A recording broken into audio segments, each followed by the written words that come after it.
여러분 환영합니다. 오늘 예배를 드리기 앞서서 먼저 하나님 앞에서 우리가 감사의 기도의 제목들을 좀 적거나 혹은 마음에 좀 새기었으면 좋겠고요. 그리고 각자의 자리에서 주변을 좀 정돈하신 후에 우리 예배를 좀 시작했으면 좋겠습니다.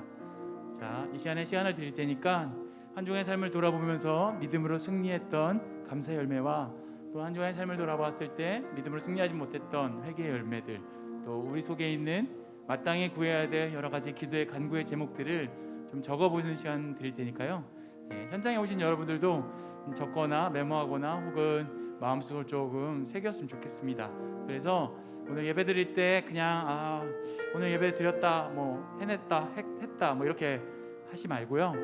하나님께서 원하시는 마음들을 정말로 제대로 올려드릴 수 있도록 준비해서 온 정성을 다해 예배 드렸다고 고백할 수 있었으면 좋겠습니다. 우리 1분 정도 드릴 테니까 각자의 자리에서 좀 준비합시다.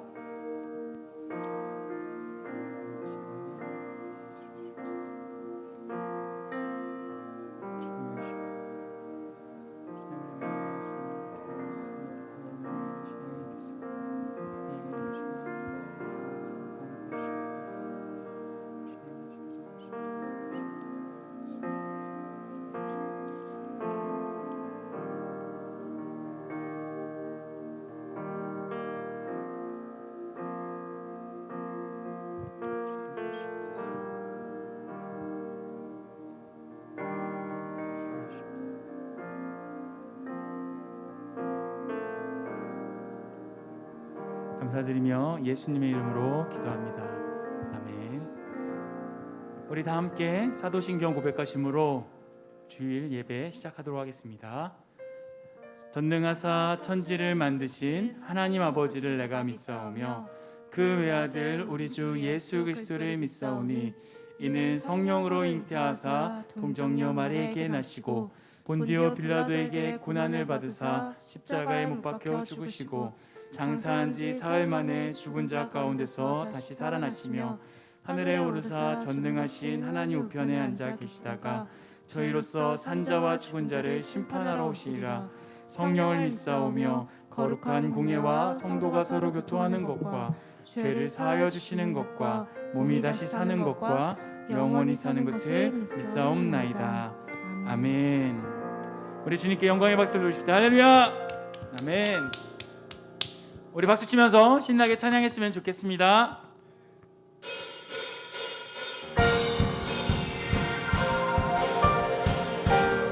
우리 현장에 계신 분들도 또 줌으로 접속하신 여러분들도 함께 박수 치면서 기쁨으로 주님 앞에 나아갑시다. 한 번 더 박수! 나의 원 나의 주 내 삶은 주 안에 있네. 나의 왕 나의 왕 아멘. 나의 주 내 삶은 주를 높이네. 주 찬양합니다. 주 경배합니다. 내 마음 다하여 주께. 주 나의 친구 되시고 내 영원한 기쁨 되시네. 찬양해. 주 나의 소망 되시고 주 나의 소망 되시고 내 영원한 빛이 되시네. 찬양해. 우리 시간 기쁨으로 주님 앞에 나아갈 때 온 세상 지으신 주님을 찬양하며 나갑시다. 나의 왕 나의 왕 아멘. 나의 주 내 삶은 주 안에 있네. 나의 왕 나의 왕 나의 주 내 삶은 주를 높이네. 주 찬양합니다. 주 경배합니다. 내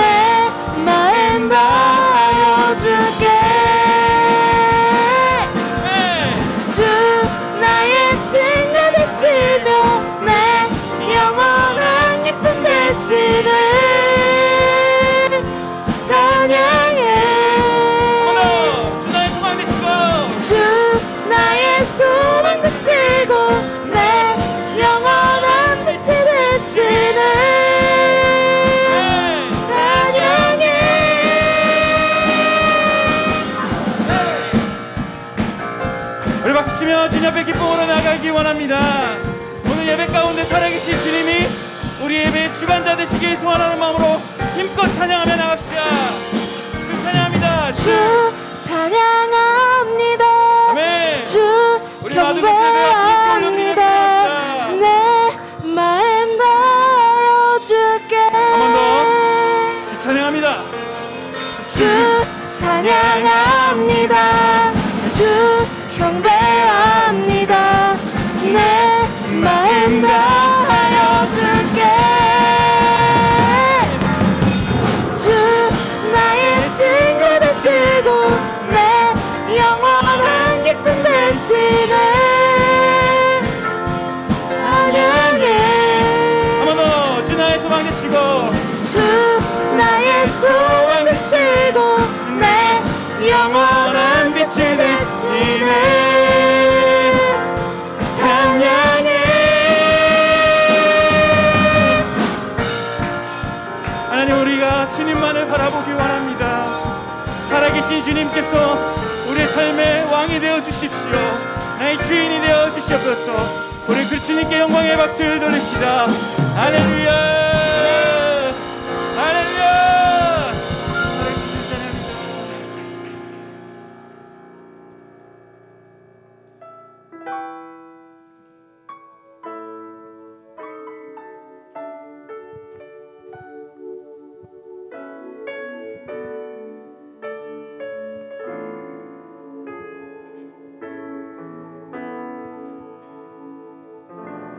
주여 우린 연약합니다.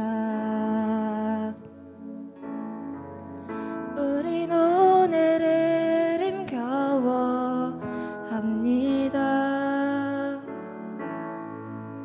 주 뜻 이루며 살기엔 부족합니다. 우린 연약합니다. 주여, 우린 넘어집니다. 주여 우린 넘어집니다. 오늘 하루 또 실수합니다. 주의 긍휼을 구하는 죄인입니다. 우린 주만 바라봅니다. 우리 마음 다해서 찬양합시다. 한없는 주님의 은혜 온 세상 위에 넘칩니다. 가릴 수 없는 주여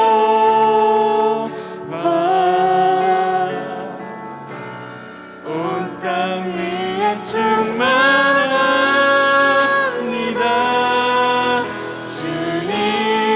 주님만이 길이 오니 아멘. 우린 그 길 따라갑니다. 그날에 우리를 이루세 주는 완전합니다. 우리 다시 한번 주님 앞에 정말 하나님만 바라보며 같이 찬양하며 나가기 원합니다. 주여,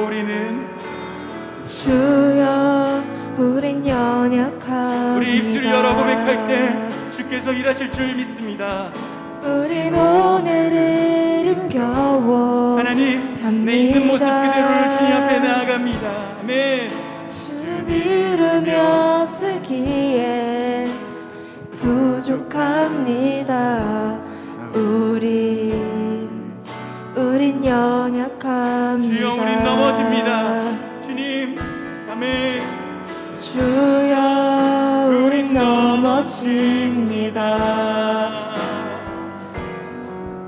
오늘 하루 또 실수합니다. 주의 긍휼을 구하는 죄인입니다.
시간에 같이 한번 주님 앞에서 당신께서는 완전하십니다.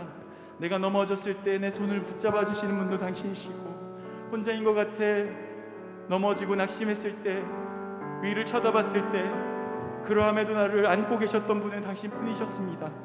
오늘 이 예배가 내 마음과 내 생각으로 드려지는 예배가 아니라 나를 이끄시고 나를 붙잡아 주시는 아버지 되시고 때론 친구 되신 그 주님이 나와 함께하는 예배 되기 원한다는 마음으로, 주님, 연약한 우리의 삶에, 연약한 우리의 인생 중에 주님 역사하여 달라고 우리 주여 한번 외친 다음에, 하나님 제발 이곳에 오셔서 더럽고 무너져 있는 내 마음을 새롭게 하여 주십시오라고 우리 정말로 강력하게 주님 앞에 기도하며 나갔으면 좋겠습니다. 주여 한번 외치고 같이 기도합시다. 주여,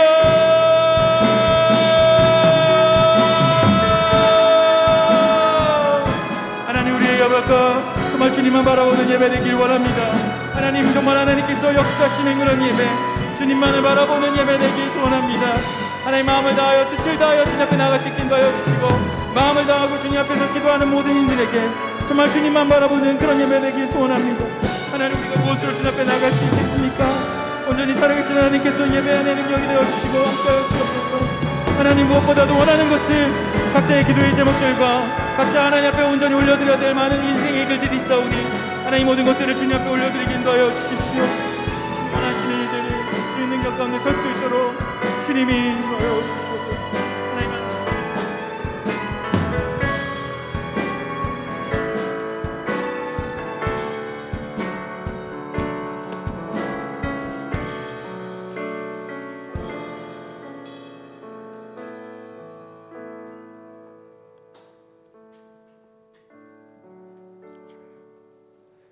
하나님 아버지, 한 주 동안 저희를 보살펴 주시고 현장과 온라인으로 예배 자리에 있게 해주셔서 감사합니다. 매일의 삶 속에서 우리를 주의 백성으로 살게 해주시며 우리를 훈계하시고 위로하시는 하나님 감사합니다. 말씀을 들을 때 우리의 마음을 열어주시고 듣고 묵상하며 하늘나라 백성으로 살 수 있게 도와주세요. 하나님, 고3 누나 형들을 위해 기도합니다. 열심히 공부하고 애써온 거 좋은 결과 있기를 바라고, 이제 코로나 상황이 점점 풀리면서 일상생활이 가능해지는데 모두 건강하게 모일 수 있도록 도와주십시오. 예수님 이름으로 기도드렸습니다. 아멘.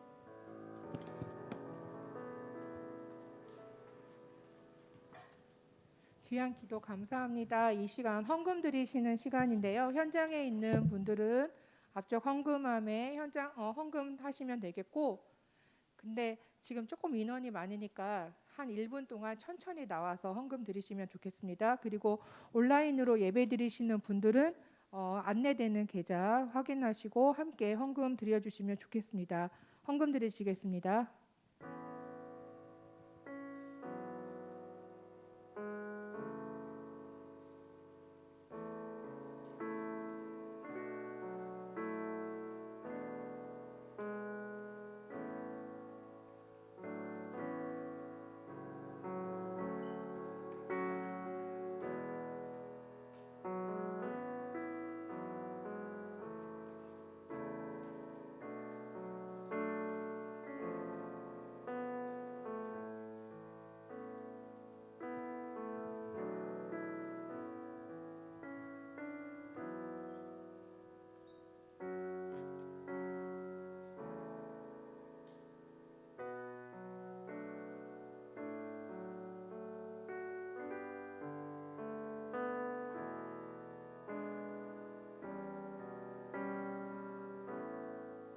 기도하시겠습니다. 사랑과 은혜가 풍성하신 하나님 감사합니다. 이 시간 믿음과 정승으로 하나님 앞에 헌금을 올려드립니다. 드린 손길을 기억하여 주시고 복되게 하여 주시옵소서. 또한 드려진 헌물을 기쁘게 받으시오며 또 하나님 나라 확장에 귀하게 사용하여 주시옵소서. 사랑과 은혜가 풍성하신 하나님, 이제 코로나19가 위드 코로나로 바뀌어가고 있습니다. 이 상황 가운데 주님, 우리의 마음을 먼저 준비시켜 주시기 바랍니다. 하나님, 우리의 마음이 현장에서 또한 하나님을 뜨겁게 찬양하고 말씀을 생생하게 듣고 또한 사랑의 교제를 풍성하게 나누는 것을 기대하는 그러한 우리가 공동체적인 예배를 기대하는 마음으로 먼저 준비되어질 수 있도록 은혜를 더하여 주시옵고, 바라옵고 원하옵는 것은 우리가 현장에서 다 같이 모일 수 있는 그러한 상황과 여건을 허락하여 주시어서 우리가 하나님을 더욱더 뜨겁게 예배하는 그날이 속히 오도록 은혜 더하여 주시옵소서. 모든 말씀 예수님의 이름으로 기도드립니다. 아멘. 네, 귀한 기도 감사합니다. 오늘 우리에게 주시는 하나님의 말씀을 함께 보겠습니다. 오늘 우리에게 주시는 하나님의 말씀은요, 데살로니가 전서 4장 13절부터 18절까지입니다. 우리 성경책 가지고 온 친구들이 있는데 성경을 좀 펴주시면 좋을 것 같고, 혹시 못 가지고 온 친구들은 이 앞에 띄워주긴 하는데 우리 교회 나올 때는 성경책 한 권 정도는 가지고 나옵시다. 전사님도 이제 일독을 한 번 더 도전하는 마음에 성경책을 한 권 또 새로 뽑았습니다. 예쁘지요? 요즘 성경책 이렇게 예쁘게 나옵니다. 그러니까 성경책 우리 사랑하는 마음으로, 하나님 말씀 사랑하는 마음으로 같이 가지고 왔으면 좋겠고요. 자, 데살로니가 전서 4장 13절부터 18절까지 말씀 함께 읽어보겠습니다. 네, 데살로니가라는 도시에 있는 교회에 쓰는 사도 바울의 편지입니다. 자, 전도사님이 한 절, 여러분들이 한 절 읽고 마지막 절은 함께 읽겠습니다. 먼저 있습니다. 형제들아, 자는 자들에 관하여서는 너희가 알지 못함을 우리가 원하지 아니하노니 이는 소망 없는 다른 이와 같이 슬퍼하지 않게 하려 함이라. 우리가 예수께서 죽으셨다가 다시 살아나심을 믿을진대 이와 같이 예수 안에서 자는 자들도 하나님이 그와 함께 데리고 오시리라. 우리가 주의 말씀으로 너희에게 이것을 말하노니 주께서 강림하실 때까지 우리 살아남아 있는 자도 자는 자보다 결코 앞서지 못하리라. 주께서 호령과 천사장의 소리와 하나님의 나팔 소리로 친히 하늘로부터 강림하시리니 그리스도 안에서 죽은 자들이 먼저 일어나고 그 후에 우리 살아남아 있는 자들도 그들과 함께 구름 속으로 끌어올려 공중에서 주를 영접하게 하시리니 그리하여 우리가 항상 주와 함께 있으리라. 함께 있습니다. 그러므로 이러한 말로 서로 위로하라. 아멘. 아멘.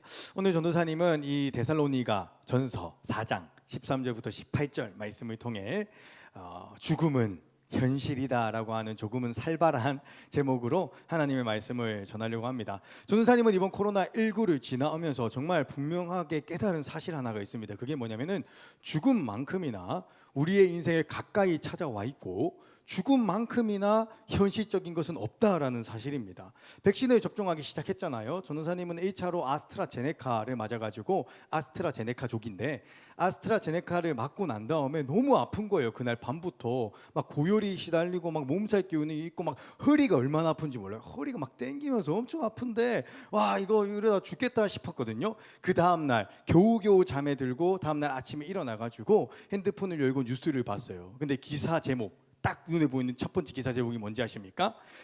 30대 남성 아스트라제네카 접종한 뒤 사흘 만에 숨져. 이런 기사를 본 거예요. 근데 막 너무 몸이 아팠거든요. 진통제를 안 먹으니까 막 죽을 것 같은 거예요. 야, 이런 생각이 들더라고요. 와, 나 이제 사흘 남았나? 와, 이제 사흘이 돼 나 죽는 건가? 다잉 메시지를 써야 되나? 막 그런 생각이 막 들 정도로 이 죽음에 대한 이 두려움이 엄습해 오는 것을 느낄 수 있었습니다. 전도사님은요 이번 코로나19를 지나가면서 정말 중요하게 깨달았던 것 한 가지, 여러분들도 함께 깨달았으면 해서 오늘 말하는 이 한 가지, 그게 뭐냐면 죽음만큼이나 가까이 있고 현실적인 것은 없다라는 것입니다. 여러분, 죽음이라고 하는 것은요 정말 과학적인 사실입니다. 과학이 무엇입니까? 이 세상에서 일어나는 현상들을 규명하고 증명하는 것을 과학이라고 하지 않습니까? 그리고 규명하고 증명하는 데 있어서 가장 중요하게 여기는 게 뭡니까? 경험. 그래서 과학은 경험적인 증명과 규명을 통해 사실로 밝혀진 것을 과학적이다라고 이야기를 하거든요. 그런데 여러분, 죽음만큼이나 과학적인 게 있습니까? 죽음은 우리들의 인생 가운데 매일매일 보이는 것들입니다. 여러분, 사람이 한 번 태어나서 한 번 죽는 것은 모든 사람들이 다 인정하는 사실이지 않습니까? 혹시 여기에서 죽음을 인정하지 않는 친구 있습니까? 전사님, 저는 죽음을 인정하지 않습니다. 죽음이란 건 없습니다 하는 친구 혹시 있나요? 손을 한번 들어보시죠. 없잖아요. 죽음은 모든 사람들이 인정하는 과학적인 사실이기 때문에 죽음은 정말 현실적이다라는 것을 다시 한번 기억했으면 좋겠습니다. 게다가요, 이 죽음이라는 것은요, 정말 우리들의 삶에 가까이 와 있습니다. 여러분, 우리는 언제 죽습니까? 전도사님이 어제 네이버에 검색을 해봤어요. 대한민국 평균 수명이 몇 살인가 검색해봤더니 2019년 기준으로 83.3세가 대한민국의 기대 평균 수명이라고 해요. 여러분, 그러면 우리가 전부 다 83.3세에 죽습니까?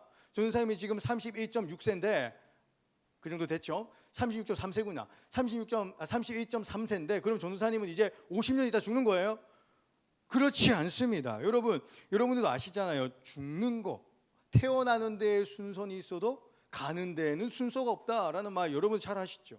전도사님은요, 이 죽음이 우리들의 인생에 정말 코앞에 와 있구나, 가까이 와 있구나라는 것을 언제 제대로 배웠냐면 고등학교 1학년 때 제대로 배웠습니다. 고등학교 이제 새로운 학교에 들어가서 새로운 학기가 시작되고 새로운 친구들을 정말 많이 만났습니다. 이런저런 친구를 사귀었는데 그 중에서 특별히 전도사님이랑 마음이 너무 잘 맞아가지고 와, 얘랑은 고등학교 3년 동안 절친으로 지낼 수 있겠다 하는 그런 친구가 있었어요. 그래서 그 친구랑 야, 우리 친하게 지내자, 우리 매점도 같이 가고 우리 점심에 밥도 같이 먹고 그렇게 약속을 한 친구였습니다. 그런데요, 그 친구가요 며칠 있다가 하늘나라로 가버렸습니다. 이유를 알고 보니까 그 친구가 학원 마치고 밤늦게 집에 귀가하다가 졸음운전하고 있는 덤프트럭에 치여가지고 그 한밤중에 그냥 하늘나라로 가버렸다라는 거예요. 전도사님이 마음이 너무 아프더라고요. 친하게 지낼 줄 알았던 고등학교 3년 동안 절친이 될 것 같았던 그 친구가 정말 며칠 전에는 우리 친하게 지내자, 고등학교 우리 같이 잘 지내자 약속했던 그 친구가 며칠 뒤에는 그만 하늘나라로 가는 모습을 보면서 와, 죽음, 이것은 정말 우리들의 삶 가까이에 있구나. 솔직히 무섭더라고요. 나도 언제 죽을지 모르는 사람이네 라는 것이 깨달아져서 말입니다.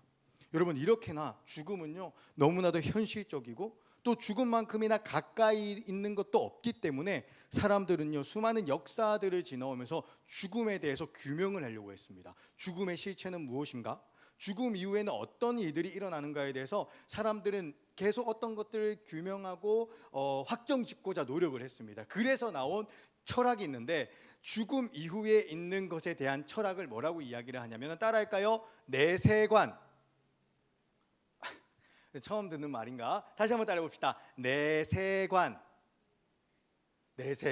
내세관이라고 이야기합니다. 오늘은 전도사님이 이 설교를 하면서 내세관이라고 하는 말을 많이 쓸 거라서 이렇게 먼저 이야기를 하는데 다시 한번 내세관의 정의가 뭐라고 이야기했습니까? 죽음 이후에 무엇이 있는가에 대한 사람들의 철학, 규명한 어떤 철학들을 내세관이라고 합니다.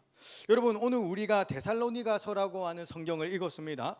데살로니가라는 도시에 있는 교회에는요 여러 가지 문제가 있었는데 어떤 문제가 가장 큰 문제였냐면요, 당시에 있었던 수많은 철학과 종교들이 각자 나름대로 죽음 이후에 있는 일들이라고 하는 내세관을 주장하고 있었습니다. 그리고 데살로니가 교인들은 그러한 내세관을 듣고 혼란스러워하고 있었어요. 도대체 죽음 이후에 그래서 뭐가 있는 거냐? 이 사람이 말하는 죽음 이후의 삶이랑 저 사람이 말하는 죽음 이후에 대한 이야기랑 저 학파가 이야기하는 죽음 이후에 대한 이야기가 다 다른데 그럼 이 가운데 도대체 뭐가 진짜냐?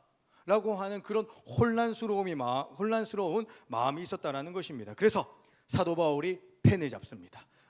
내가 데살로니가에 편지를 써야겠다. 그래서 이 데살로니가서를 씁니다.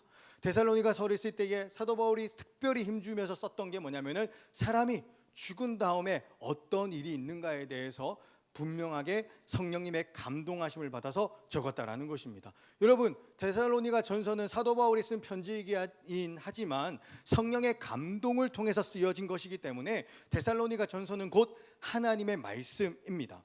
우리가 이 데살로니가 전서에 담겨져 있는 죽음 이후에 대한 이야기는 사도 바울이 이야기하는 것이 아니라 성령에 감동되어 쓰여졌기 때문에 하나님께서 우리들에게 이야기해 주시는 것입니다. 그런데 그 하나님이 누구십니까? 그 하나님이 생명을 창조하신 분이에요. 그 하나님이 시간과 공간을 창조하신 분이십니다. 그렇기 때문에 그 하나님이 알고 있는 죽음 이후에 대한 이야기가 가장 진실하고 믿음직스럽다라는 것을 여러분들이 기억하면서 과연 데살로니가 전서에서 사도 바울이 어떤 기독교적인 또 진리의 죽음 이후의 삶을 이야기하고 있는지를 함께 보았으면 좋겠습니다. 자, 그 전에 그렇다면 이 데살로니가라고 하는 도시에 어떤 철학들이 있었고 그 철학들이 말하는 내세관의 내용은 무엇인지에 대해서 잠깐 알아봤으면 좋겠는데, 첫 번째 있었던 철학이 뭐냐면은 바로 헬라 철학이에요. 따라해 볼까요? 헬라 철학. 헬라 지역에서 발생하게 된 철학을 헬라 철학이라고 합니다. 대표적인 예로 그리스 로마 신화도 어떻게 보면은 단순한 신화가 아니라 헬라 철학의 일종이에요. 근데 이 헬라 철학에서 말하는 죽음 이후의 삶, 내세관은 무엇이냐면은 그리스 로마 신화에 보면은 사람이 죽으면 어디로 갑니까? 혹시 우리 아기 때 다들 봤잖아요. 그리스 로마 신화. 선생님 다 봤. 이야, 이게 또 시대착오이구나. 시원 선생님 그리스 로마 신화 다 보셨죠? 많이 봤습니다. 저도 학교 가면은 맨날 그리스 로마 신화 1권, 2권, 3권 해가지고 하루 만에 10권 다 때우고 막 그랬는데 그만큼 재밌거든요. 근데 그리스 로마 신화에서 사람이 죽으면 어디로 간다라고 이야기를 하냐면 하데스라고 하는 지하 세계에 간다라고 이야기를 합니다. 근데 그 지하 세계는 뭐가 없는지 아십니까? 빛이 하나도 없습니다. 오직 어둠뿐입니다.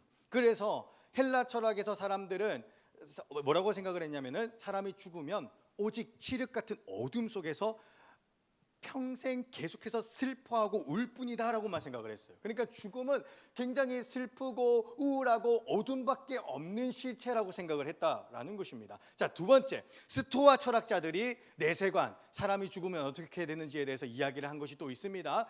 이 스토아 철학의 중요한 포인트는 뭐냐면은 이 사람들은요, 물질 세계는 크게 중요하다고 여기지 않았어요. 그러니까 우리들이 만지는 거, 뭐 보는 거, 우리들이 이렇게 느낄 수 있는 이런 물질들은 그다지 중요한 게 아니다. 다만 이것보다 더 중요한 건 뭐냐면은 관념이다라고 생각을 했습니다. 저 관념이 뭐냐면은 딱 1분만 설명하고 끝낼게요. 관념이란 게 뭐냐면은, 자, 여러분 사과 하면 여러분 어떤 형상이 떠오릅니까? 사과라는 형상이 떠오르죠, 그죠? 그런데 사과가 여러분들이 지금 방금 떠올린 그 형상이랑 다 똑같이 생겼습니까? 그렇지가 않아요, 그렇죠?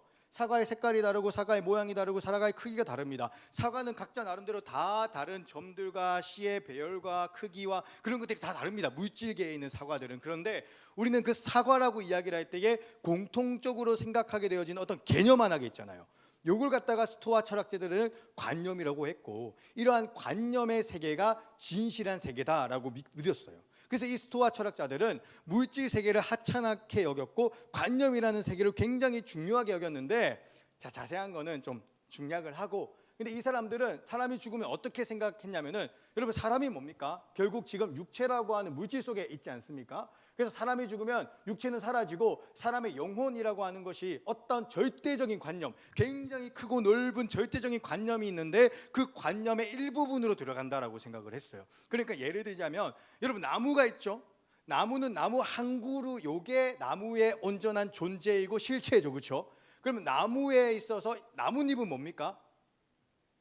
나무의 일부분에 불과하죠. 그러니까 이 스토아 철학자들은 사람이 죽으면 자신의 어떤 객관적이고 주관적인 자의식과 자유의지는 사라지고 어떤 절대적인 관념 속에 그냥 내재된다, 속박된다, 그냥 일부분에 불과해진다. 그래서 불완전한 존재가 된다라고 생각을 했습니다. 자, 이해한 사람들이 따라오고, 자, 세 번째, 에피큐러스 학파라고 하는 사람들이 있었어요. 여러분 이거 혹시 그 고등학생 친구들은 윤리 시간 때 좀 배웠을 것 같긴 한데, 에피큐러스 학파 한번 들어본 친구 한번 손 한번 요래 들어보실까요? 네, 우리 친구들은 전부 다 이과인 걸로 결론 짓고 넘어가겠습니다. 여러분 이 에피큐러스 학파는요, 스토아 철학자들이랑 완전 정반대였습니다. 에피큐러스 학파는 오히려 물질 세계를 더 중요하게 여겼고, 자신들에게 보이는 것, 자신들이 느껴지는 것, 이 느낌이 다 실체하는 것이다. 관념이라는 건 없다. 그냥 이 느껴지는 이 느낌들, 이 감각이 진짜 실체하는 거다라고 생각을 했어요. 그래서 이 사람들에게 있어서 죽음이라는 건 뭐냐면은 그냥 사라지는 거예요. 왜요? 육체가 죽으면은 감각을 느낄 수 있습니까? 없습니까? 없죠. 그러니까 육체가 죽는다라는 것은 감각을 느낄 수 없는 상태가 되는 것이고, 감각을 느낄 수 없다라는 것은 결국 실체가 없어지는 거기 때문에 죽음, 사람이 죽으면 그냥 사라진다, 소멸된다, 그 존재 자체가 없어진다라고 그렇게 생각을 했다라는 것입니다. 여러분, 그런데 전우사님은요, 이 당시에 있었던 이 여러 가지 철학들이 말하는 내세관들이 이렇게 공부를 하는데, 오늘날 우리 살아가고 있는 오늘날 이 세상에도 정말 다양한 내세관이 있다라는 것을 깨닫게 되어졌습니다. 여러분, 우리도 나름대로 죽음 이후의 삶에 대해서 배우고 있습니다. 그런데 그걸 뭘 통해서 배우고 있는지 아십니까? 대표적으로 게임하고 드라마를 통해서 혹은 영화를 통해서 정말 많이 배운다라는 생각이 들었습니다. 왜입니까? 여러분, 게임 하다 보면 게임 죽으면 어떻게 돼요? 여러분이 만약에 롤을 하다가 이니시 당해가지고 억울하게 해가지고 딱 죽었어요. 그러면 어떻게 됩니까? 몇 초 있다가 다시 살아나죠. 그렇죠? 그래서 우리 친구들이 롤이라는 게임을 하는 친구들은 죽음을 조금 하찮게 여기는 경향이 있는 것 같습니다. 여러분, 롤에서 이니시 당해가지고 죽어버리면 우리가 어떻게 표현을 합니까? 에이, 죽었다, 이렇게 표현을 해요. 그런데 여러분, 현실적인 죽음은 그렇게 에이, 죽었다 하고 끝낼 수 있는 정도의 사안이 아닙니다. 현실적인 죽음은 얼마나 고통스럽고 비참한 일인지 몰라요. 생각을 해보세요. 여러분들이 사랑하는 사람이 죽었다라고 생각을 해보세요. 여러분들의 절친이 죽었다라고 생각해보세요. 혹시 그런 꿈 꿔본 적 있으세요? 그런 꿈? 우리의 부모님이, 나의 부모님이 죽으시는 꿈 꿔본 적 있으세요? 전사님은 요즘 가끔 예전에도 꾸고 정말 이게 주기적으로 꾸는데, 전사님은 우리 부모님이 죽는 꿈을 꿀 때마다 진짜 울면서 일어나요. 안 돼! 이러면서 울면서 막 일어납니다. 그만큼 죽음이랑, 현실에 있는 죽음이라는 것은요, 죽고 나서 다시 살면 되지, 이게 아니에요. 현실에 있는 죽음은 정말 비참하고 가혹한 것이다 라는 것을 기억했으면 좋겠습니다. 또 한 가지, 우리는 드라마를 통해서 여러 가지를 배웁니다. 이건 사실은 이거는 오늘 이 내세관이라는 주제에서 조금 벗어난 건데, 여러분들이 워낙 요즘 미디어를 많이 경험하다 보니까 이거는 좀 이야기해주고 넘어가야겠다 싶어가지고 이야기를 하는 건데요. 여러분, 드라마는요 다 허구예요. 드라마에 나와서 배우들이 연기하는 거는요, 그 사람들이 연기하는 사람의 모습은요 다 연기되고 짜여진 각본의 틀에 맞춰서 일어나는, 다 가짜고 다 허구입니다. 여러분, 갯마을 차차차에 나오는 김선호 같은 그런 남자 친구가, 그런 남주가 진짜 있겠습니까? 이 세상에? 없습니다. 여러분, 김선호가 요즘 나왔던 어떤 이 사생활적인 문제 때문에 많은 무의리를 비추고 있지 않습니까? 여러분, 드라마에서 나오는 사람에 대한 그런 어떤 모습, 슬기로운 의사생활이라고 여러분들도 다 봤을 텐데, 거기에 나오는 의사의 모습은요, 물론 그런 분들의 전사님은 정말 가득하기를 간절히 바랍니다. 그리고 분명히 그런 분들이 있을 거예요. 크리스찬 중에서도 분명히 있을 거라고 생각을 합니다. 근데 그러한 모습은 절대적인 모습이 아니에요. 그거는 거의 없는 모습이라는 것입니다. 뿐만 아니라 드라마에서 요즘 내세관에 대해서 정말 많이 이야기를 하는 것 같아요. 요즘 드라마를 가만히 보고 있으면 왜 이렇게 환생이라고 하는 주제를 많이 이야기를 하는지 모르겠어요. 그러다 보니까 우리 친구들이랑 이야기하면은 정말 자연스럽게 환생에 대한 이야기가 막 나옵니다. 우리 친구들이 하는 이야기들 중에서 이런 표현 있지 않습니까? 이생망, 이생망. 이게 무슨 뜻이에요? 이번 생은 망했으니 다음 생을 노리자라는 그런 말이지 않습니까? 여러분, 그 이생망이라고 하는 그 세 글자 속에 담겨져 있는 것은 환생이라는 내세관이 담겨져 있는 거예요. 우리는 그렇게 드라마나 게임을 통해서 죽음에 대한 왜곡적인 시선을 받고 있고, 내세관에 대한 잘못된 가치들을 받아가지고 살아가고 있다라는 것입니다. 그래서 사도 바울은요, 이렇게 잘못된 내세관에 빠져 있는 데살로니가 사람들과, 그리고 오늘 우리들에게 이렇게 이야기를 하고 있습니다. 13절 말씀을 한번 읽어봤으면 좋겠는데요. 13절, 자, 우리 읽어보겠습니다. 시작. 형제 여러분, 나는 여러분이 죽은 자들에 관해서 아무것도 모르는 것을 원하지 않습니다. 그것은 여러분이 아무 소망이 없는 사람들처럼 슬퍼하게 되는 것을 바라지 않기 때문입니다. 아멘. 여러분, 내세관이 왜 중요한지 아십니까? 사람이 죽어서 어떻게 되느냐에 대한 이 정립이 왜 중요하냐면은, 그 정립이 어떻게 되어져 있느냐에 따라 오늘 여러분 하루의 기분과 여러분들이 살아가고 있는 이 살아있는 인생을 어떻게 디자인하고 어떻게 계획하는지가 다 바뀌기 때문이에요. 자, 대표적인 예를 한번 들어드릴게요. 여러분, 19세기의 영국에서는 경험주의라고 하는 내세관, 경험주의라고 하는 철학이 유행을 했습니다. 이 경험주의라는 철학이 뭐냐면요, 경험이 절대적인 거다. 그러니까 에피큐러스랑 똑같다고 보시면 돼요. 내가 눈으로 볼 수 있는 거, 내가 경험할 수 있는 거, 내가 만질 수 있는 거, 내가 어떻게 보았던 거, 과학적으로 입증된 거, 그것만이 가장 절대적인 것이다라는 것이 바로 이 경험주의라고 하는 세계관이었습니다. 그러다 보니까 이 에피큐러스랑 똑같이 감각적인 것만 진실하다고 믿었고, 결국 이 경험주의 철학을 신봉하는 사람들은 사람은 죽어서 아무것도 없게 되어진다라고 하는 에피큐러스와 똑같은 내세관을 가지게 되었어요. 뭐 어떤 내세관을 가지게 됐다고요? 경험주의자들도 결국 사람이 죽으면 그냥 소멸하고 무의 상태로 돌아간다라고 하는 그런 내세관을 가지게 되었다라는 것입니다. 그런데 이 경험주의라고 하는 이 내세관에 빠진 사람들은요, 두 가지의 극단으로 치닫습니다. 한 가지의 극단은 극단적인 회의주의에 빠지는 거예요. 회의주의. 따라해 볼까요? 회의주의. 오늘 설교가 굉장히 철학적이고 어려워가지고 우리 친구들이 반응은 안 하는데 자 따라 한번 해주시면 감사하겠습니다. 자, 회의주의. 예, 따라했어요. 우리 친구 따라했어요. 이 마스크를 끼고 있다 보니까 입 모양이 안 보여서 지금 따라하는지 안 따라하는지 모르겠는데 하여튼 따라했습니다. 자, 회의주의. 이 회의주의가 뭐냐면은 인생에 대해서 아무 의미 없다. 인생 끝없다. 인생 살아서 뭐하냐? 라고 하는 그런 세상이 바로 회의주의입니다. 왜 그렇게 생각했겠어요? 사람은 결국 다 죽는다. 죽으면 결국 다 무로 돌아간다. 결국 내 존재도 언젠간 죽는다. 내가 지금 살아서 이렇게 감각을 느끼는 게 뭐가 중요한가? 결국 죽는데, 죽으면 다 사라지는데, 그러면 뭐 나 지금 없는 거랑 마찬가지이지 않는가? 이런 생각 때문에 회의주의로 빠졌고, 정말 많은 사람들이 경험주의에서 회의주의로 빠진 사람들이 우울증을 앓고 정말 많은 자살 시도를 하고 자살을 했다라고 이 영국의 경험주의적 이런 철학 사조에는 남아 있습니다. 또 한 가지 부류는 뭐냐면은 극단적인 쾌락주의로 빠진다라는 거예요. 어디로 빠진다고요? 극단적인 쾌락주의요. 왜 그럴까요? 죽고 나면 감각이 사라지잖아요. 그러니까 살아있을 때에 최대한 쾌락을 많이 느껴야 된다. 살아있을 때가 기회다. 이때밖에 없다. 감각을 느낄 수 있는 거는 이때밖에 없다라고 생각해서 극단적인 쾌락주의에 빠져가지고 코카인을 하고 마약을 하고 술담배를 하고 극단적인 음란함에 빠지기 시작했습니다. 그래서 인생들이 다 퇴폐해지기 시작했어요. 그래서 영국의 이 19세기 역사를 가만히 보고 있으면요, 정말 많은 사람들이 자살을 하고요, 정말 문란하고 음란한 사회가 되어졌다라는 것이 영국 역사 가운데 남아져 있습니다. 그리고 교회는 문을 닫기 시작했어요. 굉장히 안타까운 사건인데요. 여러분, 전도사님이 이야기하는 것이 무엇입니까? 우리가 지금 어떤 내세관을 가지냐에 따라서 오늘 우리가 살아가고 있는 살아있는 인생이 결정되어질 수도 있다라는 거예요.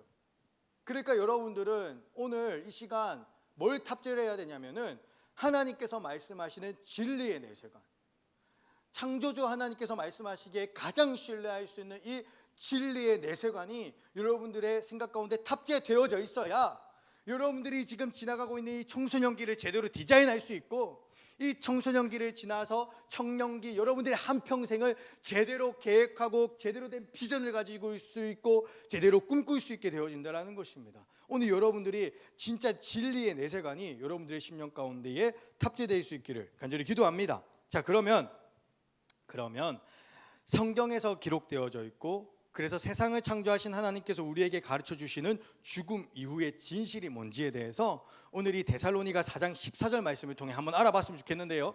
데살로니가전서 4장 14절 한번 읽어보겠습니다. 시작. 우리는 주님께서 죽으셨다가 다시 살아나신 것을 믿고 있습니다. 그러므로 하나님께서는 예수님을 믿다가 죽은 자들도 예수님과 함께 분명히 살리실 것입니다. 아멘. 뭐라고 이야기를 하고 있습니까? 죽은 자의 뭐에 대해서 말하고 있어요? 부활에 대해서 이야기를 하고 있습니다. 따라해 보겠습니다. 부활.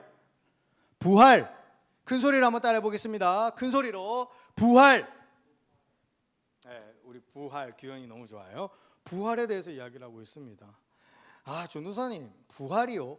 그게 뭐 어떻게 과학적이고 그게 어떻게 입증된 사실입니까? 부활 그거 믿을 수가 없잖아요. 사람 다 죽고 죽은 사람이 어떻게 살아납니까? 라고 이야기를 하는 친구들이 그런 똑똑이가 있을 것 같은데, 여러분, 부활은요 굉장히 과학적인 사실입니다. 왠지 아세요? 부활을 경험했던 사람이 있기 때문이에요. 그리고 그 경험된 부활을 본 사람들이 있기 때문입니다. 누가 부활을 실제로 경험했습니까? 복음서에 보고 있으면 나사로가 부활을 경험했습니다. 그리고 누가 부활을 경험했습니까? 예수님께서 부활을 경험하셨습니다. 그리고 예수님께서 십자가에서 못 박혀 죽으실 때 마태복음에 있으니까 수많은 사람들이 죽은 자에서 살아난 부활 사건을 기록하고 있어요. 그러니까 부활은 경험되어진 사실이라는 것입니다.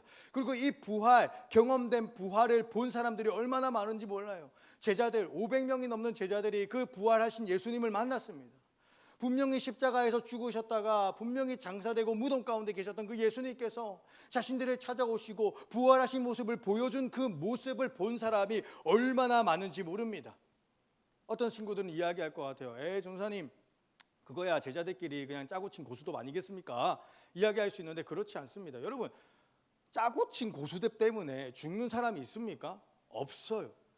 초기 기독교 역사를 보면요, 수많은 사람들이 순교를 했습니다. 네로 황제의 박해, 여러 가지 사회 문화적 박해 때문에 순교를 했는데, 그들이 왜 순교했는지 아십니까? 순교할 때 그들이 늘 고백했던 거, 나는 지금 죽으면 부활하신 예수님과 함께 있습니다라는 그런 고백을 하면서 죽었다라는 거예요. 그러니까 이 부활은 너무나도 사실이고, 이 부활은 과학적으로 경험된 것이고, 이 부활을 본 사람들은 너무 많다. 그리고 이 부활 때문에 자신의 목숨을 아끼지 않은 사람들도 있다라는 것입니다. 여러분, 부활은 과학적으로 증명된 사실입니다. 또 한 가지, 성경적인 내세관 한 가지가 또 있는데요. 그게 뭐냐면요, 사람이 죽으면 부활합니다. 근데 부활에서 끝나는 게 아니에요. 부활과 동시에 있는 사건 하나가 있는데, 그게 뭐냐면은 바로 예수님의 재림입니다. 그래서 지금 데살로니가 전서를 가만히 보고 있으면 사도 바울이 죽음 이후에 어떤 일이 있는지에 대해서 타임라인을 쫙 나열하면서 우리한테 설명을 해주고 있는데, 자, 16절과 17절 말씀 우리 큰 소리로 한번 읽어보겠습니다. 16절 10절 좀 길지만 다 같이 시작. 그날에 주님은 하늘로부터 내려오셔서 천사장의 소리와 하나님의 나팔 소리가 울리는 가운데 큰 소리로 호령하실 것입니다. 그때 그리스도를 믿다가 죽은 자들이 먼저 일어나고 그 후에 살아있던 자들도 그들과 함께 구름 속으로 끌어올려져 하늘에서 주님을 만나게 될 것입니다. 아멘. PPT 내려주시고요. 전도사님이 요거를 좀 여러분들이 이해하기 쉽게 차트를 만들어 왔습니다. 이게 너무나도 중요한 내세관이기 때문에 여러분들이 이 차트는 좀 머릿속에 좀 기억을 하시면 좋을 것 같아요. 한번 갖고 왔는데요. 여러분, 이게 사람의 일생 일대기라고 생각을 해봅시다. 일생의 일대기가 있는데, 사람은 살다가 어떻게 됩니까? 죽음에 이르게 됩니다. 그죠? 죽음 이후에 뭐가 일어나냐면은 성경에서 말하기를 죽음 이후에는 하나님 품 안에 있게 되거든요. 죽은 자, 믿다가 죽은 자는 하나님의 품 안에 있다라고 말씀하고 계십니다.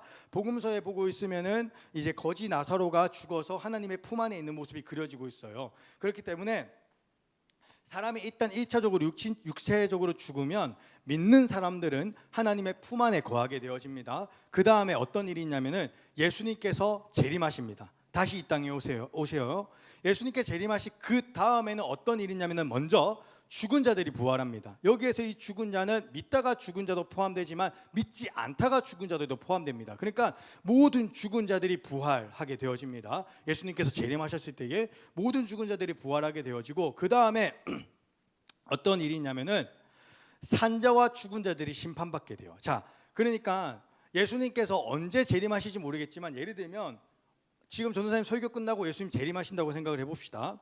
재림을 하셔요. 그럼 어떤 일이 있냐면 먼저 죽어있는 사람들이 다 부활하게 되어집니다.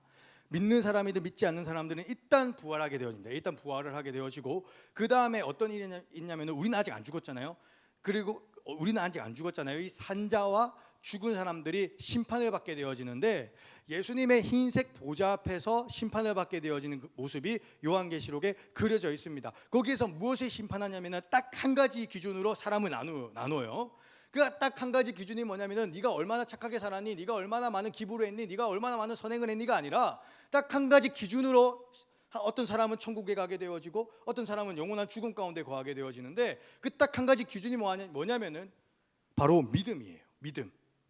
예수님을 믿느냐, 예수님 속에 담겨져 있는 하나님의 사랑을 믿느냐, 예수님께서 행하신 그 구원 사역 속에 담겨져 있는 하나님의 자비를, 하나님의 인자하심을 네가 의지하느냐 마느냐, 믿느냐, 그거 믿느냐 마느냐, 그걸 딱 기준으로 해가지고 믿는 사람들은, 믿고 있는 산자와 죽은 자들은 주님과 함께하게 되어지고요, 믿지 않는 악인들은 영원한 죽음 가운데 거하게 되어집니다. 이게 바로 기독교가 이야기를 하고 있는 전체적인 내세관입니다. 자, 여러분 요 사진을 좀 기억해 주시고요. 그런데 성경에는 또 한 가지 중요한 사실을 말하고 있는데요. 자, 이게 하나님께서 말씀하시는 굉장히 신비롭고 다른 철학에는 도저히 없는 놀라운 진리인데, 그게 뭐냐면은, 자, 5장 10절 말씀을 한번 읽어보겠습니다. 5장 10절 말씀 읽어보겠습니다. 네, 한번 제 얼굴이 나와 주면서 오케이 좋습니다. 5장 10절 읽어보겠습니다. 시작. 그리스도께서는 우리를 위해 죽으셔서 우리가 살든지 죽든지 상관없이 그분과 함께 살 수 있게 해주셨습니다. 자, 여기서 뭐라고 이야기하고 있습니까? 살든지 죽든지 살든지 죽든지 상관없이 그분과 함께 살 수 있게 해주셨습니다. 여러분, 그리스도인의 내세관 중 가장 중요한 특징이 뭐냐면은 죽음은 크게 중요하지 않다라는 거예요. 사람의 인생에서 죽음은 크게 중요하지 않다라는 거예요. 왜냐하면은 사람이 죽든지 살든지 믿는 사람은 살아있는 인생 가운데에서도 하나님과 함께 하고요, 죽은 뒤에서도 하나님과 함께 하기 때문에 이 죽음이라는 것은 크게 중요하지 않다라는 것입니다. 자, 그래서 다시 한번 도표를 보여드리면, 여러분, 이러한 내세관을 가지고 있지만 이 내세관에서 가장 중요한 사실은 뭐냐면은 그리스도인들은 사나 죽으나 주님과 함께 하게 되어진다라는 것입니다. 따라할까요? 사나, 따라합시다. 사나 죽으나 주님과 함께 한다. 여러분, 주님과 함께하는 곳이 무엇인지 아십니까? 그게 바로 천국이에요. 주님과 함께하는 그 자리가 바로 천국입니다. 우리를 사랑하셔서 우리를 위해 죽으시고 우리를 위해 부활하신 그 사랑의 하나님과 함께하는 그 자리가 천국이에요. 여러분, 기독교에서는 그걸 이야기를 하고 있다라는 것입니다. 여러분, 만약에 여러분들이 이 사실을 믿기만 하면 이러한 놀라운 내세관이 여러분들의 삶 가운데 현실로 다가오게 되어지는데요. 자, 어떻게 여러분들의 삶 가운데에 여러분들의 현실을 이러한 현실적인 내세관이 바꾸고 있는지를 함께 살펴보았으면 좋겠는데요. 첫 번째는 뭐냐면은 빛 가운데 살게 된다라는 거예요. 여러분들이 만약에 이 내세관을 믿기만 하면 여러분들은 오늘부터 빛 가운데 살 수 있게 되어진다라는 것입니다. 헬라 철학자들이 말한 것이 무엇입니까? 죽음 다음에는 영원한 어둠밖에 없고 사람들은 그 어둠 속에서 외로이 슬퍼 이를 갈며 울 뿐이다, 슬퍼할 뿐이다 라고 이야기를 했었습니다. 그런데 기독교는 뭐라고 이야기를 합니까? 믿는 자는 죽음 이후에 밝은 빛이 가득하고 죽음 이후뿐만 아니라 이 땅을 살아가는 인생 속에서도 빛이 가득하다라고 이야기를 하고 있습니다. 우리 함께 데살로니가전서 5장 6절 말씀을 읽었으면 좋겠는데요. 같이 읽어보겠습니다. 시작. 여러분은 빛의 아들들이며 낮에 속한 사람들입니다. 우리는 결코 어둠과 밤에 속한 사람들이 아닙니다. 여러분, 지금 여기서 사도 바울이 이야기하고 있는 게 무엇입니까? 믿는 사람들은 살아있으나 죽어있으나 어디에 속해 있다? 낮에 속해 있다, 빛 가운데 있다라고 이야기를 하고 있어요. 그런데 여기서 이 빛은 누구냐면 바로 예수님을 뜻합니다. 빛이 누구라고요? 예수님을 뜻한다라는 것입니다. 여러분, 그걸 경험해 보셨어야 돼요. 우리 선생님들께서는 경험을 해보셨을 거예요. 빛 대신 예수님과 함께하는 그곳이 천국이라는 사실을 여러분들은 경험해 보셨어야 돼요. 전도사님이에요. 자살 시도를 했던 사람이에요. 오토바이 훔치고 사고치고 경찰조사 받다가 인생에 소망이 없다 생각해가지고 죽으려고 했던 사람인데, 그런 전도사님의 삶 가운데 예수님께서, 빛 대신 예수님께서 찾아오셨어요. 예수님을 믿자마자 전도사님의 인생이 완전히 바뀌었습니다. 전도사님이요, 예수님을 믿는 그 순간에도 여전히 형사조사 받고 있었고 내가 검사 앞에 서가지고 판사 앞에서 어떤 판결이 내려질지도 모르는 상황이었습니다. 예수님 믿는 그 순간에 상황은 아무것도 바뀌는 게 없었어요. 여전히 전도사님의 상황은 사고 뭉치였고 여전히 전도사님의 상황은 죽어 마땅해야 되는 그런 암울한 상황이었습니다. 그런데 예수님을 믿자마자, 예수님께서 전도사님의 인생 가운데 다가오자마자 어떤 마음이 드는지 아십니까? 너무 행복한 거예요. 천국이 이거구나, 너무 기쁘다. 나는 지금 비록 세상에서는 죄인이고 나는 비록 지금 세상 가서 판사 앞에서 어떤 판결이 일어날지 모르는 그런 불안한 상황 가운데 있지만 적어도 예수님께서 내 삶 가운데 찾아오시니까, 하나님께서 나의 아버지가 되신다는 것이 믿어지니까 전도사님의 삶이 상황은 똑같은데 천국으로 바뀌어버리는 거예요. 너무 기쁜 거예요. 너무 행복한 거예요. 막 숨을 쉬는데 이 공기가 단 거 아세요, 여러분? 공기가 달달하더라니까요. 그렇게 예수님 영접하고 기도 다 마치고 난 다음에 내려와가지고 밤공기를 쐈는데 얼마나 그 밤공기가 달고 행복하고 영광스러운지 몰랐습니다. 이거는 아무리 말로 설명해도 설명이 안 되는 부분이에요. 여러분들이 인생을 살면서 경험해 보셔야 되는 부분입니다. 맛봐야 아는 거예요. 이거는 봐서 아는 게 아니에요. 맛봐야 아는 거예요. 우리 사랑하는 창창의 친구들의 삶 가운데 그렇게 빛 대신 주님과 천국에 계신 우리 예수님과 사나 죽으나 함께 동행할 수 있기를 간절히 기도합니다. 자, 두 번째, 감각에 대한 새로운 관점이 생겨요. 이 기독교의 내세관을 믿는 순간 감각이라고 하는 이런 것들, 이런 감각, 이런 꼬집음, 이런 감각에 대한 새로운 관점이 생기는데, 여러분 에피큐로스가 뭐라고 이야기를 했습니까? 죽음 이후에는 감각이 없으니까 살아있을 때의 최대한 감각을 많이 누리고 극단적인 쾌락주의에 빠져라라고 이야기를 합니다. 그런데 기독교는 말합니다. 육체는요 죽어서 사라지는 것이 아니라 우리들의 육체는요 다시 부활한다라고 이야기를 하고 있어요. 여러분, 육체는 나쁜 게 아닙니다. 하나님께서 이 세상을 창조하실 때에 아담과 하와를 그냥 영으로만 창조하셨어요? 아닙니다. 아담과 하와를 만드시기 위해서 흙을 빚어 사람의 형체, 물체를 만드시고 그 형체, 물체 속에 하나님께서는 생명을 부으셨습니다. 그러니까 우리들이 가지고 있는 이 육체도 하나님께서 창조하신 창조물이라는 거예요. 여러분, 아담과 하와가 창조되어지자마자 하나님께서 아담과 하와에게 뭘 줬는지 아십니까? 뭘 줬는지 아세요? 아담과 하와야, 내가 너희들에게 기도할 골방을 주노라 하면서 기도할 골방을 주신 게 아니라 아담과 하와를 창조하시마다 하나님께서 주신 것은 먹을 수 있는 동산의 과일과 실과들이었어요. 그러니까 먹을 걸 주셨다라는 거예요. 미각이라는 것은 정말 감사한 축복이에요, 여러분. 우리는요 그래서 맛집을 탐방하면서도 하나님의 은혜를 경험할 수 있는 거예요. 한 입 맛봤는데 너무 맛있는 거예요. 우와, 어떻게 이런 돈코츠 라면이 세상에 있을 수가 있지? 라면을 좋아해서. 우와, 천국에 가면 더 맛있겠지? 천국에 가면은 이것보다 더 맛있는, 요한계시록에 가만히 보고 있으면은 천국에서요 우리가 영혼으로 둥둥 떠다닌다라고 이야기를 하고 있는 것이 아니라 천국에서 우리가 생명나무 실과를 먹게 되어진다라고 이야기를 하고 있거든요. 전도사님은 그 생명나무 실과의 열매의 맛이 뭔지 너무나도 궁금해요. 진짜 궁금해요. 얼마나 맛있을까?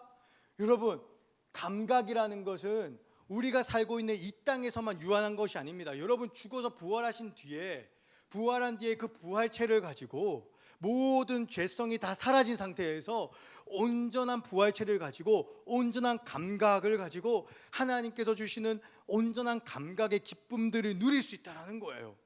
여러분, 이거 너무 설레지 않습니까? 전도사님 너무 설레요. 너무 설레요. 어떤 감각일까? 야, 내가 무언가를 볼 거 아니에요, 그렇죠? 근데 천국의 그 휘황찬란한 그 놀라운 그 시각적인 것들을 보면서 얼마나 마음과 생각이 기뻐질까? 너무나도 기대가 돼요. 전도사님이 그랜드 캐년을 가봤거든요. 그랜드 캐년 가면 굉장히 대단해요. 이건 우리나라에 있는 게 아니에요. 그래서 진짜 신기하고 휘황찬란하고 웅장해요. 와우! 그런데 여러분, 천국 가면 그랜드 캐년보다 더 큰 하나님의 성전이 있고 수많은 보석으로 치장되어졌다라고 이야기를 하고 있어요. 그걸 보는 순간에 우리들의 마음과 생각 가운데 얼마나 큰 기쁨과 희열이 솟아날까요? 여러분, 이 땅에서 감각은 이 땅에서만 느낄 수 있는 것이 아닙니다. 부활한 그 하나님의 나라에서도 여러분들은 그 감각을 누릴 수가 있는 거예요. 그러니까 이 땅을 살면서 그렇게 극단적으로 쾌락에 안 치우치셔도 괜찮아요. 살아있을 때밖에 느낄 수 없다, 젊을 때 놀아야지, 청춘을 즐겨라, 이런 말 사실 필요가 없어요. 왜요? 우리들의 진짜 청춘은 하나님의 나라에서 시작될 거거든요.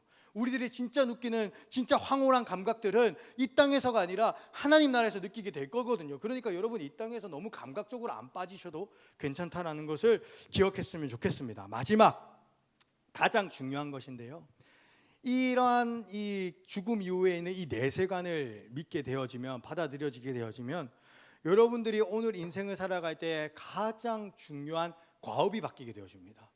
지금 청소년기를 걸어가고 있는데 여러분들 인생 가운데 가장 지금 이루어내야 되는, 여러분들이 성취해야 되는 가장 중요한 성취물이 뭐라고 생각하십니까? 여러분들, 좋은 성적, 내가 2등급은 해야지 저 대학 가는데, 꿈을 가지는 것, 비전을 가지는 것. 근데 사실 여러분, 그것보다 더 시급하고 더 중요한 과제 하나가 있어요. 수행평가, 지금 한창 수행평가 기간인데 그 수행평가보다 더 중요한 과제가 하나가 있어요. 그게 뭐냐면 바로 믿는 자가 되는 것입니다.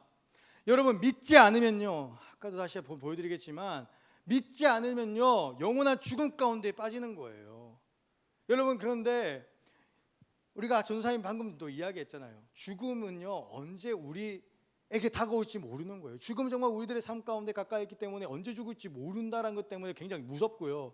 또 우리 예수님께서 이 땅에 재림하신다고 하셨는데 그 재림은 도대체 언제인지 모르기 때문에 굉장히 긴박한 것입니다. 그러니까 지금 여러분, 진짜 전도사님이 설교하다가 아멘 하기도 전에 예수님 오시는 것도 이상하지가 않은 거예요.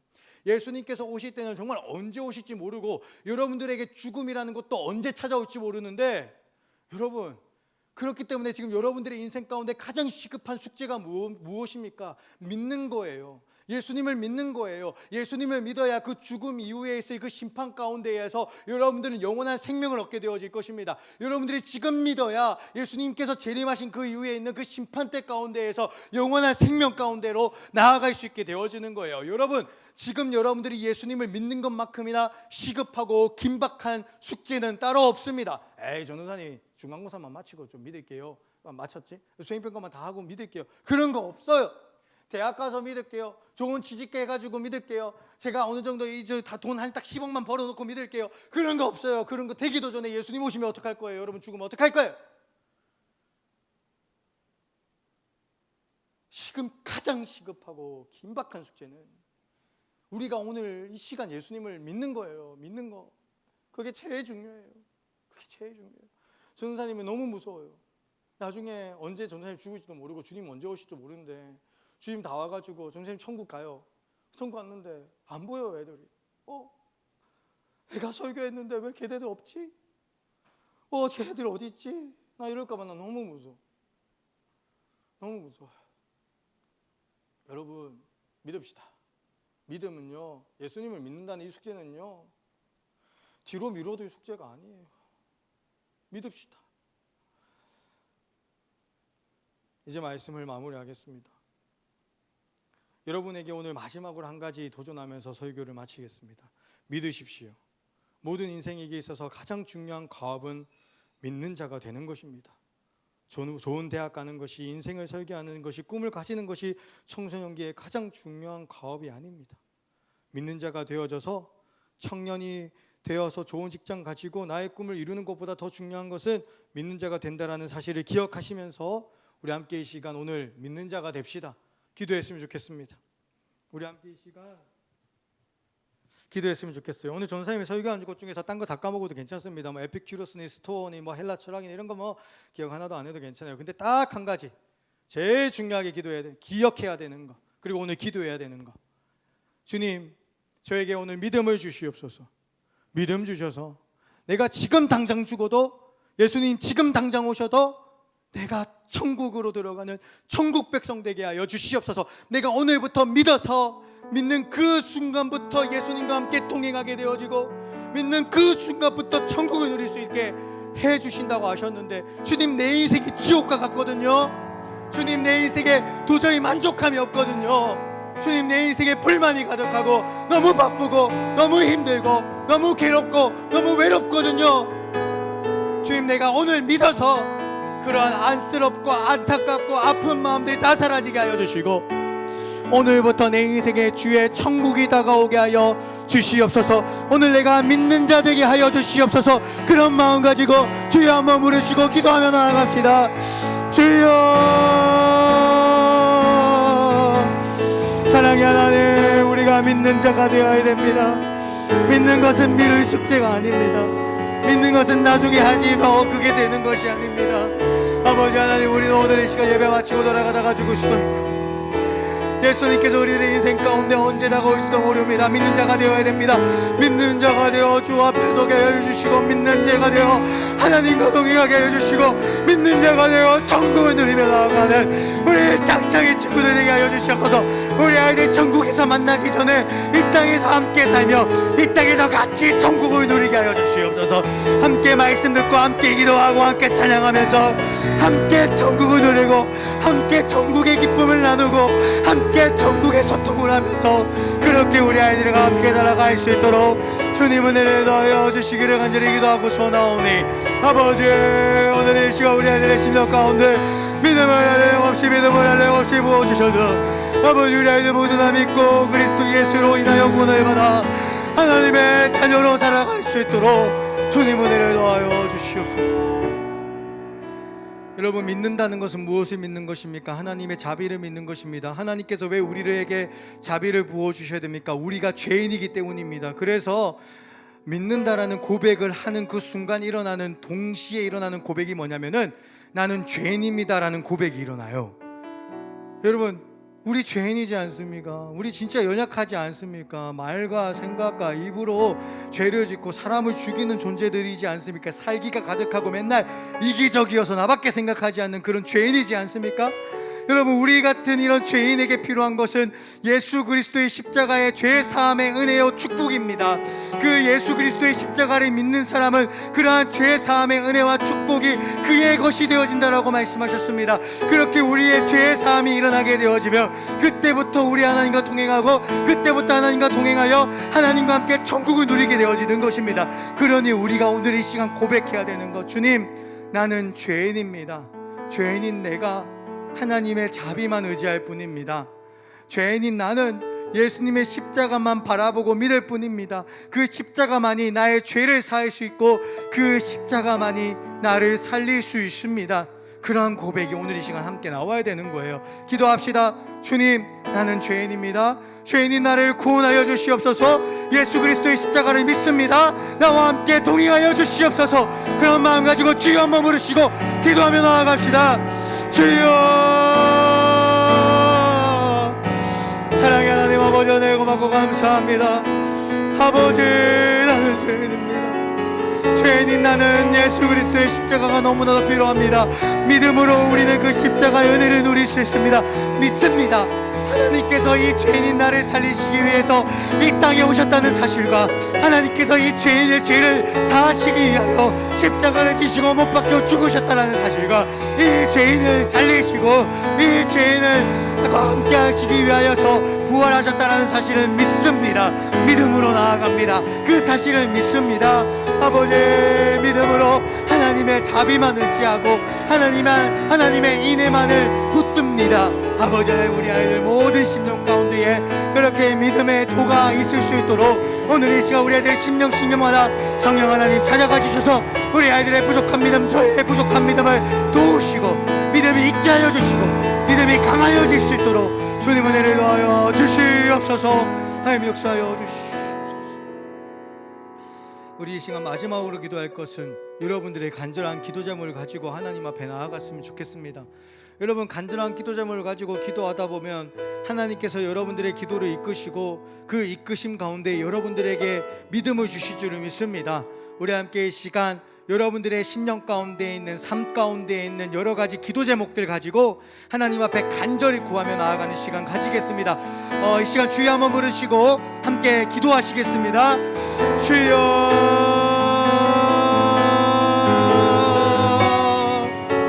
하나님 간구합니다. 우리 아이들 모두 다 저 하나님의 나라에서 함께 만날 수 있기를 간구합니다. 우리 아이들 하나님의 나라에서 만나기 전에 이 땅에서 함께 천국 누릴 수 있기를 간구합니다. 주님, 우리 아이들과 함께 이 땅에서 주의 천국을 누릴 수 있기를 간구하고 천국의 기쁨을 함께 누릴 수 있기를 간절히 구합니다. 주님, 아버지께 기대어 아버지의 도우심을 구하오니 오늘 이 시간 우리들의 기도를 이끌어 주시고 우리 아이들의 간절한 기도 제목을 따라서 하나님 아버지, 우리 아이들의 기도를 이끌어 주셔서 믿음에 이를 수 있도록 주님 은혜를 더하여 주시고 함께하여 주시옵소서. 주님 도와주시옵소서. 사랑의 하나님, 지금 믿기 원합니다. 지금 믿기 원합니다. 다음에 믿지가 아니라 이후에 믿지가 아니라 지금 믿기 원합니다. 지금 죽어도 천국 갈 수 있는 사람 되기 원합니다. 지금 주님 오셔도 천국 갈 수 있는 사람 될 수 있기 원합니다. 지금 믿어 오늘부터 천국을 누릴 수 있기를 소원합니다. 주님, 우리 아이들 모두 다 그러한 믿음 가질 수 있도록 도와주시옵소서. 성령 하나님 찾아가 주시옵소서. 감사드리옵고 이 모든 기도 우리들의 믿음의 주이신 그리스도 예수의 이름으로 기도합니다. 아멘. 우리 함께 이 시간 주기도문으로 오늘 예배를 마칩니다.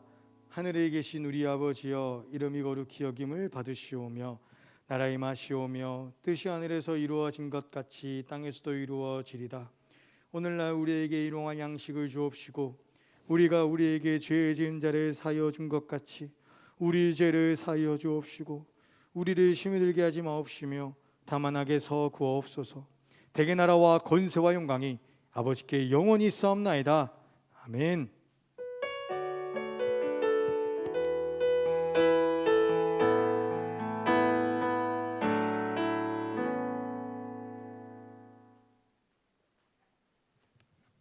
광고하겠습니다. 우선 현장에 와 있는 친구들 그리고 선생님들 그 소그룹 준비 줌 연결 부탁드릴게요. 현장에 있는 친구들 줌 연결해서 오디오 세팅하지 말고 선생님들하고 같이 하면 좀 자신의 비디오도 보여줄 수 있고 참여 확인도 될 수 있을 것 같습니다. 그래서 지금 현장에 있는 친구들 줌 연결해 주세요. 오디오 연결하지 마시고, 그리고 오늘 고3 그 남기현 선생님이 개인적인 일정이 있어서 시원 선생님 반하고 같이 소그룹 하니까 참고해 주시고요. 그다음에 창호 선생님이 오늘 또 개인적인 일정이 있어가지고 오늘 청소년부 예배 참석 못했는데요. 선생님하고 같이 합니다. 병현이하고 병현이 너무 좋아하는 거죠 지금. 병현이하고 승민이 선생님하고 같이 만납시다.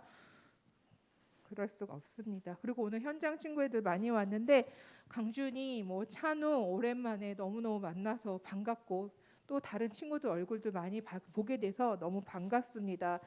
그리고 우리 고3들은 백신을 어느 정도 다 맞은 걸로 알고 있고 고1, 고2 해서 지금 백신 맞고 있는 걸 알고 있는데요. 성현이 맞았죠?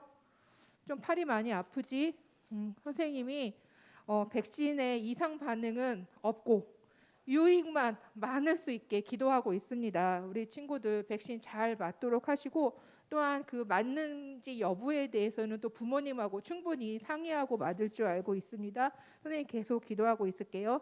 그리고 오늘 큐틴 나눠줍니다. 여기 현장에 온 친구들은 앞에 있는 큐틴 받아가시고, 그리고 그 각반 선생님들은 큐틴 받을 수 11월 호 받을 수 있도록 확인 좀 부탁드릴게요. 그리고 신방 계속되고 있습니다. 이제 원순정 선생님 반 그리고 김종숙 선생님 반 이황구 선생님 반 이제 진행하면 되겠거든요. 그래서 세 반 선생님들 아이들하고 일정 좀 조율해 주셔가지고 신방 받을 수 있도록 그렇게 해주시면 좋겠습니다. 또 다른 광고 있으신가요, 전사님? 네, 그러면 소그룹 다 준비됐나요? 네, 그럼 소그룹으로 나눠주세요.